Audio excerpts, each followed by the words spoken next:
कार्यकर्त्यांच्या तिकिटे कापतात आणि तुम्ही बिल्डर्स विकास मोठमोठी धेंड त्यांच्या बायकांना मुलांना तिकीट देता. ही सत्यता आहे काँग्रेसची. माझी तिकीट कट झाली, मी तर बोलते बरं झालं. मला खूप चांगला पक्ष मिळाला भारतीय जनता पक्ष आणि त्याच्यामध्ये मी प्रवेश केला. पाण्याची बिलं ती लोक लाखोनी भरत नाही. एकेकाचं तुम्ही बघायला जाणार तर 5-5, 10-10 लाखाची बिलं तुंबलेली आहेत. कोणी पण येतं फुटपाथवरती बसतं. म्हणजे सगळ्यांसाठी म्हणजे आश्चर्य वाटतं या गोष्टीचं. आता तर काय ते गायवाले येऊन बसतात. मुंबईच्या महापौर आणि मुंबईच्या पहिल्या नागरिक रितूताई तावडे आज आपल्या स्टुडिओमध्ये आलेले आहेत. नवशक्ती आणि प्रिपेरेशच्या स्टुडिओमध्ये आपलं मनपूर्वक स्वागत आणि आपल्याला तुमच्या पुढच्या कारकिर्दीसाठी खूप खूप शुभेच्छा. हां, प्रश्न असा आहे की आपण थोडंसं मी तुमचं पर्सनल याच्याविषयी विचारतो की माहेर कुठलं तुमचं आणि सासर कुठलं, मला जरा सांगा ना. माहेरची मी सावंत भोसले, पेंडूर खरारेवाडी आणि सासरची मी विलियेची तावडे, राजापूरचे. ओके. कसं वाटतं सासर माहेर? खूपच छान, कारण की माहेरी सर्वात लहान, त्याच्यानंतर भाऊ, त्यामुळे लाड तिथेही झालेत. ओके. आणि सासरी माझ्या सासूबाई शिक्षिका, माझी ननंद एरोस्टेस, मिस्टर माझे एव्हिएशन, त्यांचं काही कॉन्ट्रॅक्ट होतं ह्याचं. तर त्यामुळे एकदम सुशिक्षित फॅमिली. आणि मला कधी काही असं वाटलं नाही. माझ्या सासूबाईंनी मला नेहमी प्रोत्साहन दिलं, कारण ते शिक्षिका असल्यामुळे कधीच त्यांनी असंच कर तसंच कर असं काही नाही. त्या म्हणाल्या तुला जसं आवडेल तसं कर. मिस्टर पण हौशी आहेत माझे. होय ना. बरं, बालपण कुठे गेलं? बालपण चेंबूरला. म्हणजे माहेर माझं चेंबूर, मुंबई. कुठे म्हणजे चेंबूरला? सुभाषनगर. होय. हो. ओके. सुभाषनगर म्हणजे असं की 18 नंबरमध्ये माझं घर होतं, 14 नंबरमध्ये नारायण राणे. त्यामुळे सुभाषनगर पण आमचं कसं असेल विचार करा. होय होय. नाही, खूप सुंदर एरिया. हो, सुंदरच आहे. कॉलनी ना, कॉलनी आहे पूर्ण. होय. आणि बरं मला एक सांगा की राजकारणात कशा आलात? राजकारणात मी ना, माझा स्वभाव खूप बोलका, तर त्यामुळे मला खूप मैत्रिणी असायच्या भरपूर. आणि तसा स्वभाव होताच माझा. कॉलेजमध्ये पण मी तशीच होती. आचार्य कॉलेजची आहे मी. आणि त्याच्यानंतर लग्न झालं. लग्न झाल्यानंतर असं जॉब करत होते. जॉब केल्यानंतर जॉबमध्ये नोकरी चालू असतानाच हे स्थळ आलं माझे तावड्यांचं आमचं. आणि मग वडिलांनी सांगितलं की काय वाटतं तुला, कसं आहे? म्हटलं छान आहे, हँडसम आहे दिसायला. त्यालाही मी आवडली. लग्न झालं. आणि लग्न झाल्यानंतर मग माझी मुलगी पहिली आणि मुलगा नंतर. मग मात्र सवय ना कंटिन्यू काय ना काय. वडिलांकडे पण जॉब करत होती. म्हणजे वडील माझी सिव्हिल ह्याचे कॉन्ट्रॅक्टर होते. सगळी त्यावेळी धरण आणि हे बांधायचं, पनवेल, रोहा, नागोठणा, सोमवारी जाऊन शनिवारी यायचे. हां, तर त्यामुळे कसं होतं घरामध्ये वातावरण खूप सुशिक्षित आणि सुदृढ होतं. तरी पण मला ती पहिल्यापासून सवय होती की काहीतरी स्वतः करायचं, सारखं काय बाबांकडे हात पुढे करायचा पैशासाठी. तर मग ट्युशन्स घे, हे घे, आणि त्याच्यानंतर जॉब. म्हणजे मी आणि माझी मोठी बहीण, आम्ही अशाच होतो दोघी. लग्नानंतर मग मिस्टरांना सांगितलं की असं घरात किती बसणार. तो म्हणाला मग काय करायचं आहे तुला? मी सांगितलं मला जॉब करायचं आहे परत कंटिन्यू. मग तो मी प्रयत्न केला, पण दोन्ही मुलं लहान, 1.25-2 वर्षाचा फरक होता दोघांमध्ये. तर त्यामुळे ती पण लहान आणि हाही लहान मुलगा, तर नाही पॉसिबल झालं. तर मग ॲज युज्युअल जो माझा स्वभाव होता मैत्रिणी गोळा करण्याचा, तर तिथेही केल्यात. मग 11 जणींचा ग्रुप केला आणि ग्रुप करून मग काय बचत गटाची सुरुवात केली. हा, बचत गट त्यावेळी जरा खूप ऐकत होतो आम्ही. जस्ट सुरुवात झालेली मला वाटतं ती. आणि मग बचत गटाच्या माध्यमातून माझ्या ज्या आजही माझ्या मैत्रिणी आहेत त्या सगळ्या, आणि मग आम्ही बचत गट चालवलं. आणि ते करत असताना मग आम्ही बसायचो दुपारच्या वेळी. सगळं झाल्यानंतर माझ्या घरात, कधी तिच्या घरात, कधी तिच्या वरांड्यात. मग किरोळ हा विलेज आहे, किरोळ गाव. तर तिकडच्या मग बायका येऊन सांगायला लागल्यात आपापले प्रॉब्लेम्स. बघ ना, तर मला तो असा स्वभाव ना माझा भिडायचा. तर मग मी जायची त्यांच्या घरी आणि बोलायची कशाला त्रास देता तुम्ही, किंवा नवरा कधीतरी मारतोय किंवा घरातून, मग तुम्ही कशा काय मध्ये पडतात. म्हणजे मला वहिनीच बोलायचे तिथे सगळे. तर मी सांगितलं मारायचं नाही, हात वगैरे नाही उचलायचा, आणि मग ना ऐकलं की पोलीस स्टेशनला जायची. तर हा जो स्वभाव होता तर करता करता करता नाव झालं, खूपच नाव झालं. होय. की तावडे वहिनीकडे जा, ती जाते डायरेक्ट घरामध्येच. तर असं करता करता ते वाढत गेलं. आणि मग मग ते राजकारणात, आणि मग तो मला लढवायचा योग आला 2007ला. काँग्रेसमध्ये कसा प्रवेश झाला? मिस्टर माझे युवक काँग्रेसमध्ये होते, ॲक्टिव्ह नव्हते पण होते, एक पद होतं त्यांच्याकडे. तर अनायसे किरोळचा जो वॉर्ड आहे ना विद्याविहारचा, तो लेडीज झाला. आणि त्यांच्याकडे महिला चेहरा नव्हता. तर त्यांचे जे जिल्हाध्यक्ष वेलुस्वामी नायडू, तर त्यांना कळालं की कोई रितू तावडे है जो यहाँ की डॅशिंग आहे, असं त्यांचे शब्द माझे. ते मला भेटायला आलेत घरी. आणि ते साऊथ इंडियन स्टाईल माहितीये, वेलुस्वामी नायडू फार चांगली व्यक्ती, आता नाही आहेत ते हयात. तर त्यांनी मला सांगितलं की आप लढोगे क्या, हमको एक मतलब लेडीज फेस चाहिए, महिला हो गया वॉर्ड. तर मग मी माझ्या मिस्टरांना सांगितलं की काय हे, तर तो बोलतो अगं तुला संधी आली तर लढवायला हरकत नाही. तर मग मी सांगितलं मग काय करणार, तू बॅनर लावणार माझे?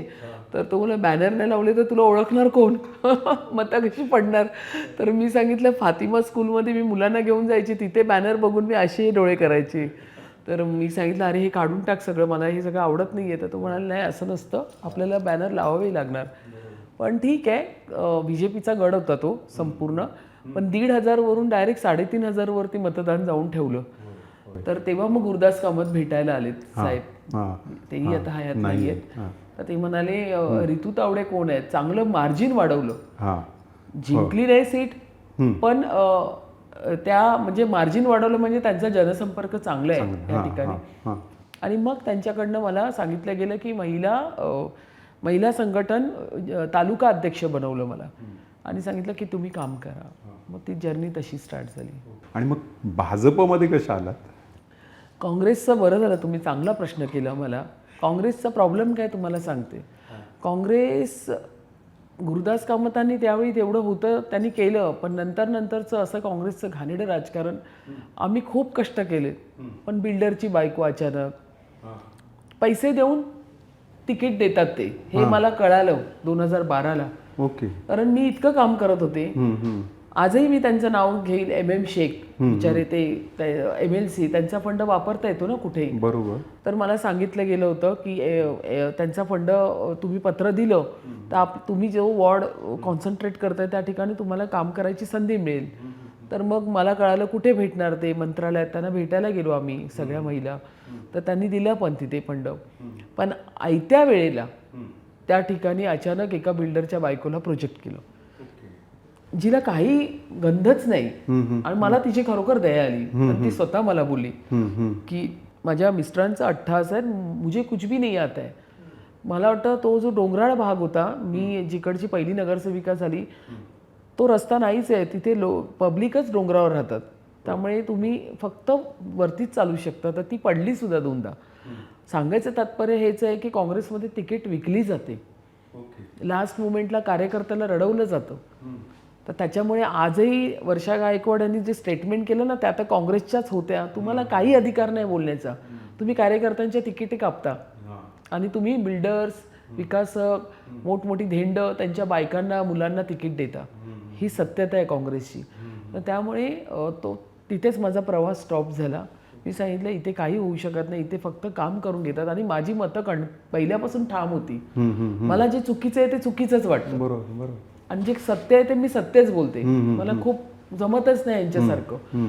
तर मग नंतर त्या एक सिलिन डिसिल्वा त्यांची मुलगी जेनेट डिसोजा, मग ज्यावेळी त्यांना मला वाटतं 2009ला एवढी मतं घेतल्यानंतर 2 नावं गेलीत. एक माझं नाव गेलं आमदारकीला आणि एक त्यांचं गेलं. ज्यावेळी त्यांच्या लक्षात आलं, कारण त्या मुंबईच्या अध्यक्ष होत्या, त्यावेळी त्यांच्याही लक्षात आलं की माझ्याबरोबर हिचं कसं नाव येऊ शकतं. तर त्यांनी विरोध करायला सुरुवात केला. म्हणजे अंतर्गत बोलतात ना, कसे पाय कापायचं काम. मग असं करता करता त्या पण मला कुठलंही काम करताना त्रास द्यायच्या.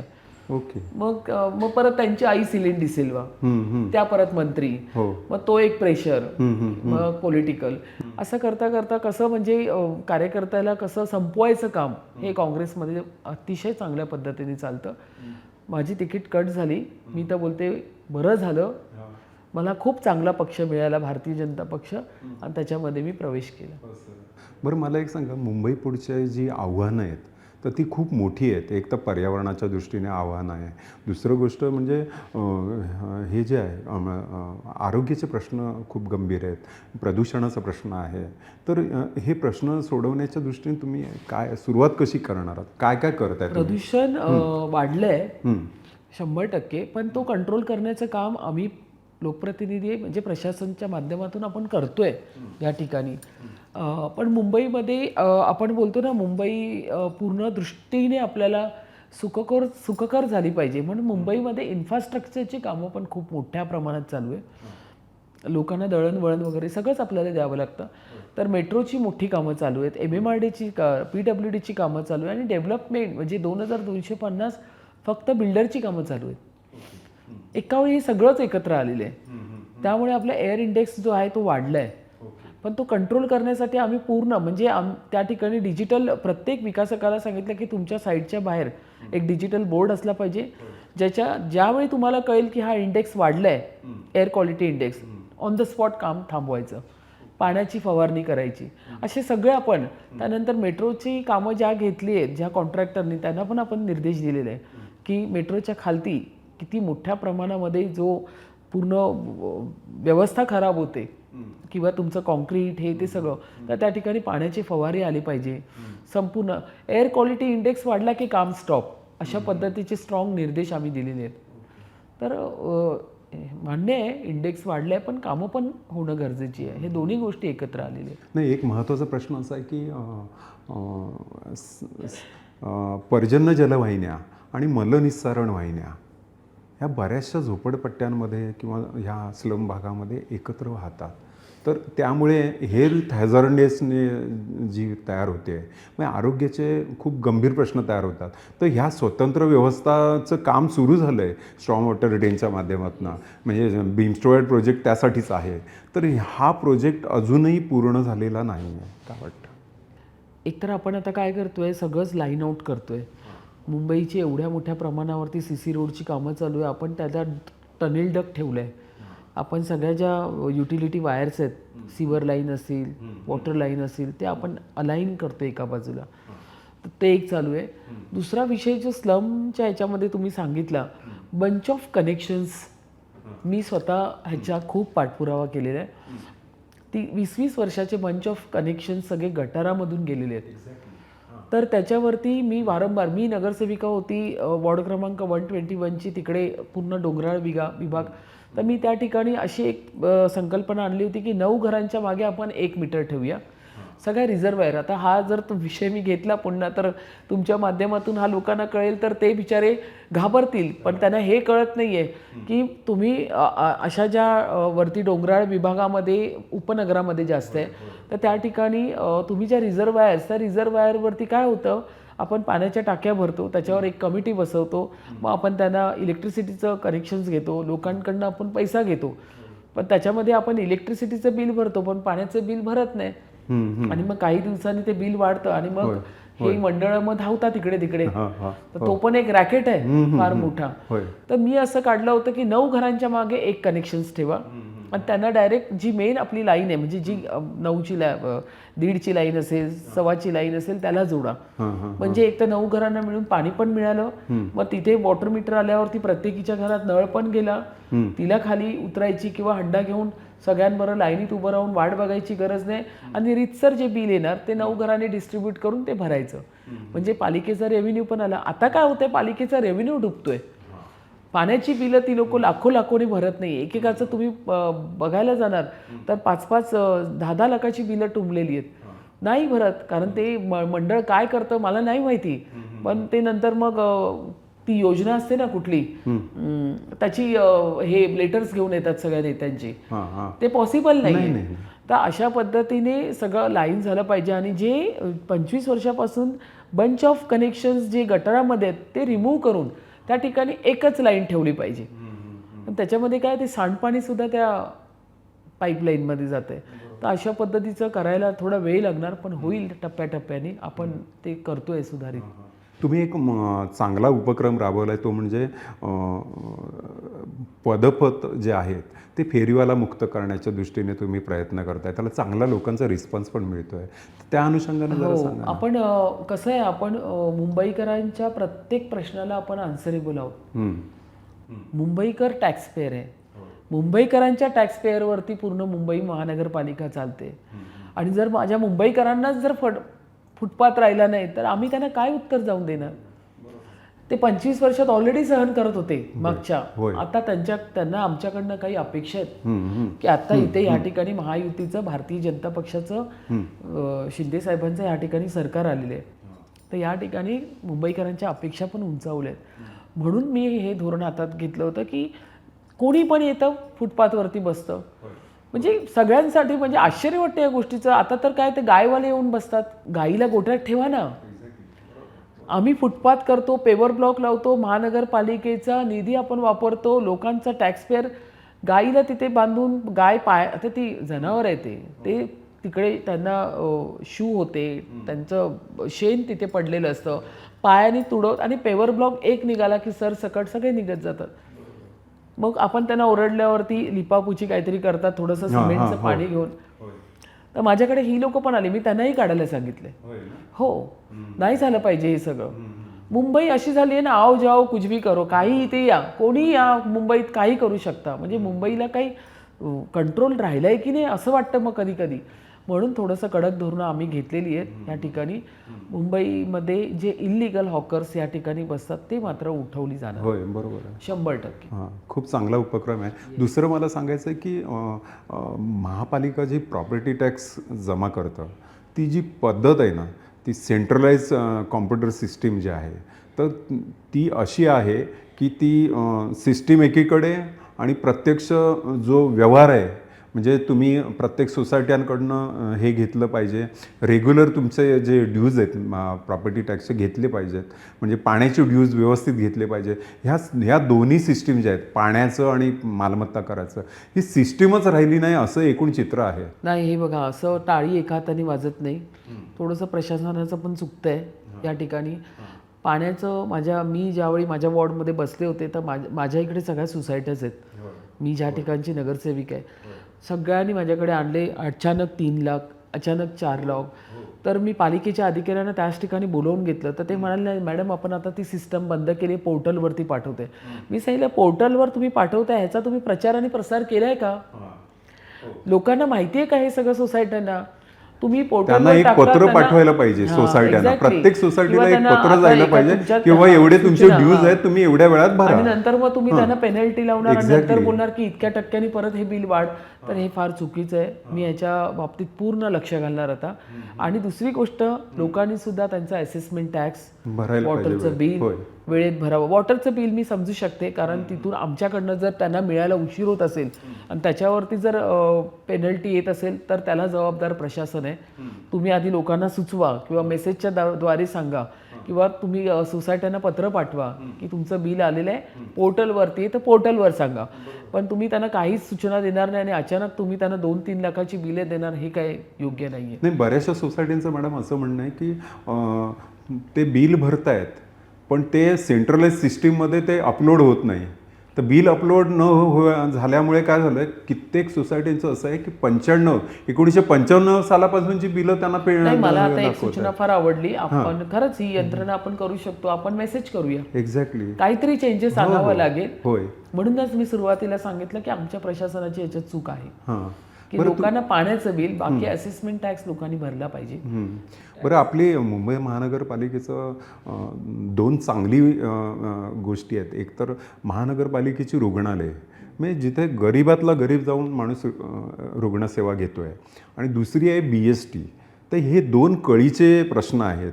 तर यांचा दर्जा उंचावावा किंवा BSTचे जे काही सध्या जे चाललंय ते सुधारावं, ह्या दोन्ही गोष्टी मला जरा सांगा. रुग्णालयाच्या बाबतीत सांगायचं झालं तर 0 प्रिस्क्रिप्शन, तो पहिला मी मुद्दा जोरदार राबवणार. आता 15,000 मेडिसिन्स आपण मुंबई रुग्णालय, म्हणजे मुंबईच्या प्रत्येक रुग्णालयाला, BMCच्या रुग्णालयाला आपण पुरवतो. पण त्या व्यतिरिक्त पण जर तुम्ही डॉक्टर्स त्यांना कुठली औषधं लिहून देतात तर ती आता आम्हालाच द्या. जी आमच्याकडनं दिली जाणार. म्हणजे आपण जे बोलतो ना की सरकारी हॉस्पिटलमध्ये आल्यानंतर तुम्हाला पूर्णपणे मोफत, तर तो मोफतच झालं पाहिजे. नुसतं बोलाची कडी आणि बोलाचा भात अशा पद्धतीचे व्यवहार ह्या ठिकाणी होता कामा नये. तर हे एक झालं पाहिजे. दुसरी गोष्ट, रुग्णालयामध्ये त्या ठिकाणी काही इन्फ्रास्ट्रक्चरमध्ये कधी कधी दरवाजे तुटलेले असतात, कधी टॉयलेटची भांडी खराब असतात, वॉशरूम खराब असतं महिलांचं स्पेशली. तर ह्या सगळ्या गोष्टींकडे खूप लक्ष देणं एक गरजेचं मॉनिटरिंग सिस्टीम तुम्ही काय उभारणार आहात? उभारावी लागेल. हां हां हां. ती पण आपल्याला करावी लागणार. जसं आम्ही नालेसफाईवरती IIT बॉम्बे सारखी कशी एक अभ्यास गट बसवलाय, एक्झॅक्टली तसाच काहीतरी आता विचार मला डोक्यात तुमच्याशीच बोलताना आला की ह्यांच्यावरती पण एक थर्ड अभ्यास गट बसवायला लागेल आपल्याला, की जेणेकरून रुग्णालयामध्ये काय चाललंय, काय त्या ठिकाणी रिक्वायरमेंट आहे, का ती पोचत का नाही, काय मध्ये होत आहे त्या रुग्णालयामध्ये आणि पोचण्यामध्ये, मध्ये कोण बसलाय का मध्ये, त्याला शोधून काढले पाहिजे झारित्र्य शुक्राचार्य आणि त्यांना काढून फेकून दिलं पाहिजे. अशा पद्धतीचं वातावरण आता होणं फार गरजेचं आहे. नाहीतर हे कोण मधले आहेत ना, ते मधले व्यवहार करत बसतात, तर ती गोष्ट जात नाही, पण ह्याच्यामध्ये नुकसान नागरिकांचं होतं. तर ह्याच्यावरती स्ट्रिक्ट पावलं उचलली गेली पाहिजे.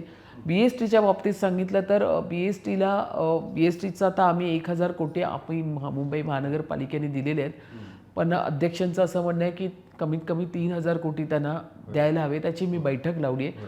ती चर्चेच्या नुसारच त्याचे प्रश्न निराकरण होतील. मला आणखीन एक तुम्ही मघाशी बोलताना एक सांगितलं होतं की ज्या जिजामाता उद्यान आहे तर तिथे तुम्ही सिंह आणणार आहात. ते कसं काय, म्हणजे काय, कधी येतील ते मुंबईकरांना, कधी बघायला मिळतील? मी गेले होते त्या ठिकाणी, तर मला सांगितलं की सिंहाचं डेन तयार आहे. तर मी बघून आले. बाहेर एवढा मोठा बोर्ड पण लिहिलाय, 5 वर्षापासून मुंबईकर प्रतीक्षित. तर मी म्हटलं का 5 वर्षापासून? तिकडचे आमचे जे अधीक्षक आहे त्यांना बोलवून, तर ते म्हणाले मॅडम बघा ना, होत नाही आहे, आम्ही खूप फॉलोअप घेतोय.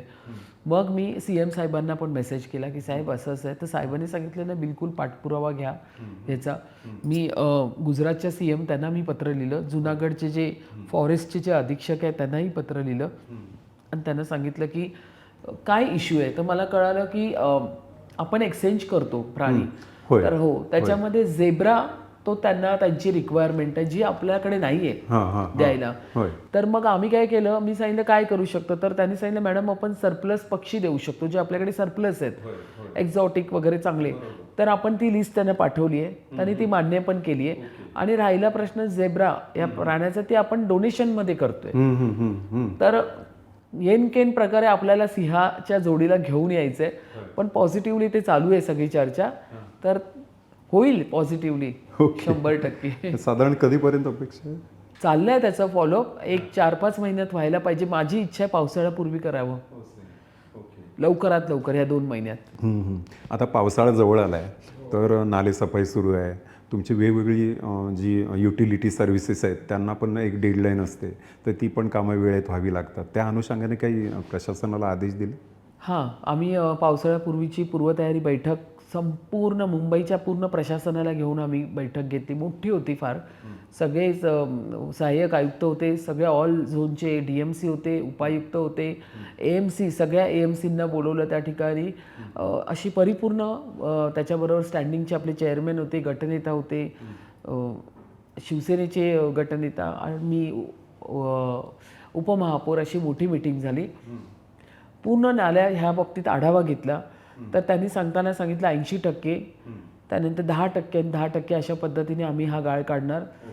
मी माझ्या वॉर्डपासून सुरुवात पण केलेली आहे. सोमय्या नाला माझ्या वॉर्डमध्ये, त्यामुळे मी भूमिपूजन केलं आहे. सगळ्यांनीच सुरुवात केलेली आहे, कारण आता आपल्या हातामध्ये अवघा हा मार्च संपायला आला आहे, एप्रिल 2 महिनेच राहिले आहेत आणि आपल्याला 80% गाळ काढायचं आहे. तिथे सांगितलं 48 तास आम्हाला लागतात सुकवून. तो मी सांगितलं त्याच्यावरती पूर्ण मेट्रिक सिस्टम त्याच्यावरती सगळी बसवा. किती तुम्ही गाळ काढताय त्याचं संपूर्ण मोज माप वगैरे सगळं इत्यंभूत माहिती पाहिजे. पोर्टलवरती सगळे फोटो गेले पाहिजे. मी सांगितलं तो फ्लोटिंग गाळ असतो पावसाळ्यातला 10%, त्याचेही फोटो पोर्टलवर गेले पाहिजे. आणि आता खूपच स्ट्रिक्टली घेतलेले हे अधिकाऱ्यांना कळलेलं आहे, त्यामुळे सगळेच कामाला लागलेले आहेत. राहिला प्रश्न आमच्या कॉन्ट्रॅक्टर त्या कामासाठी, तर आम्ही त्याच्यामध्ये जो नियम होता की एक्सपिरियन्स असलेले कंत्राटदार, तर तो आम्ही काढून टाकला आणि सरसकट आम्ही सगळ्यांनाच आव्हान केलं की तुम्ही निविदा भरू शकता. पण तुमच्या बाजूला ब्राह्मणवाडी नाला पण आहे जो कुर्ल्याला म्हणजे रेल्वे ट्रॅकवर पाणी मेजर येतं. मायनर सगळेच नाले घेणार याच्यामध्ये, ऑल नाले. हो, बिफोर पावसाळ्यापूर्वी आपण मेजर नाले पण घेतो आणि मायनर पण घेतो, सगळेच नाले घेणार आपण. पण आहे आम्ही पूर्ण एकदम अलर्ट मोडवरती आता आम्ही सगळे उतरलेलो आहे. आणि पुन्हा एकदा सांगते, हे 4.5 वर्षात जे झालं ना त्याच्यावर काही अंकुश नव्हता, ह्यांच्यावर आता मात्र अंकुश आहे प्रशासनावर. प्रत्येक नगरसेवक आज उतरलाय काम करायला. प्रत्येकाला चॅलेंजिंग जॉब आहे. प्रत्येकालाच माहिती आहे की आपल्याला हे पास्ट टर्म नाही, पुढच्या याला पण आपल्याला निवडून यायचं आहे. लोकांचं लक्ष आहे आणि आता खरंच लोकांचं लक्ष आहे. मी असं तुमच्या माध्यमातून नाही सांगत, मोबाईल ओपन केला की ऋतू तावडे काय काम करते हे सगळ्यांना कळतं, किंवा अमुक अमुक कोण नगरसेवक काम करतं. लोक आता सगळं बेरीज वजाबाकी करायला लागलेत की ठीक आहे, पुढे तुम्हाला यायचंच आहे आमच्याकडे, तुमचं काम दिसलं नाही ना तर आम्ही तुम्हाला त्या पद्धतीत उत्तर देऊ. त्यामुळे लोकप्रतिनिधी पण घाबरलेले आहेत. तेवढं सोपं राहिलं नाही कोणासाठी. त्यामुळे लोकप्रतिनिधी, लोकांचा सहभाग आणि प्रशासन हे तिन्ही एकत्रित व्यवस्थित झालं तर मुंबईला कोणीच थांबवू शकत नाही. नाही, मुंबई ही देशाची आर्थिक राजधानी आहे बघा. आणि आजवरच्या जे महापौर झाले, कुणी स्वच्छ मुंबई, कुणी सुंदर मुंबई, कुणी हरित मुंबई, कुणी आरोग्यदायी मुंबई, अशा वेगवेगळ्या घोषणा दिलेल्या आहेत. तर तुमचे असं काही स्लोगन आहे? हो, आम्ही केलंय ना, Mumbai cleaning 365 days. Okay. Cleaning म्हणजे 365 दिवस मुंबई क्लीन करत राहायला पाहिजे. म्हणजे मी माझं घर, माझा परिसर, माझा विभाग सगळंच. आणि आपण त्याच्यामध्ये स्पर्धा ठेवलेली आहे. अक्षय कुमार जे अभिनेता ते येऊन त्यांनी त्याचं ओपनिंग पण करून घ्या आणि त्यांचं पण कॉन्ट्रीब्युशन त्याच्यामध्ये आहे. तर ह्याच्यामध्ये आपण लोकांचा सहभाग घेतलाय, हॉस्पिटलचा सहभाग घेतलाय, शाळांचा सहभाग घेतलाय, लोकप्रतिनिधीचा पण घेतलाय आणि अधिकाऱ्यांचा पण घेतलाय. सर्व समावेशक असा सहभाग घेतलाय आणि स्पर्धा ठेवली आपण. मग त्याच्यामध्ये काय तर तुमचा सोसायटीचा एक काही कचऱ्याचा कण पण बाहेर नाही गेला पाहिजे, झिरो गार्बेज. तर अशा पद्धतीने संपूर्ण, मग तुम्ही ग्रीनरी बेल्ट किती मेंटेन करताय तुमच्या सोसायटीमध्ये चेक केले जाईल, त्याचे फोटोज तुम्ही पोर्टलवर टाका. ही स्पर्धा. आणि आपण त्याला 25 लाख, 15 लाख, 10 लाखाचं बक्षीस ठेवलेलं आहे. आणि नगरसेवकांनी जर आपला अख्खा वॉर्ड हा सगळा व्यवस्थित करून घेतला तर त्याच्या निधीमध्ये पण 1 कोटीची वाढ. क्या बात आहे, खूप सुंदर, खूप सुंदर. तर तुम्ही लक्षात घ्या, ह्याच्यात सगळ्यांना सहभाग केलाय. हॉस्पिटल तर हॉस्पिटलला पण घेतलंय आणि सगळ्यांना प्राइजेस ठेवले. बरोबर. त्यामुळे काय झालं माहितीये, सगळ्यांनाच काम करायचंय आणि प्रत्येक चॅलेंजिंग आहे ना, अख्खी मुंबई लागणार कामाला. हो, बरोबर. आणि काय शेवटी स्पर्धा असेल तर सगळ्यांनाच मजा येईल. हो ना, नक्की. तर त्यामुळे त्या पद्धतीचं मुंबई क्लिनिंग 365 डेज हा कार्यक्रम आम्ही घेतलाय हाती. ऋतुताई, आमच्याकडे ऑफिस नवशक्ती कार्यालयात आलात, खूप छान मुलाखत झाली आणि तुम्हाला खूप खूप शुभेच्छा देतो. आणि दुसरी गोष्ट अशी की हे जे काम आहे ते तुम्ही सकारात्मक भावनेने करताय, त्यासाठी खूप शुभेच्छा. धन्यवाद.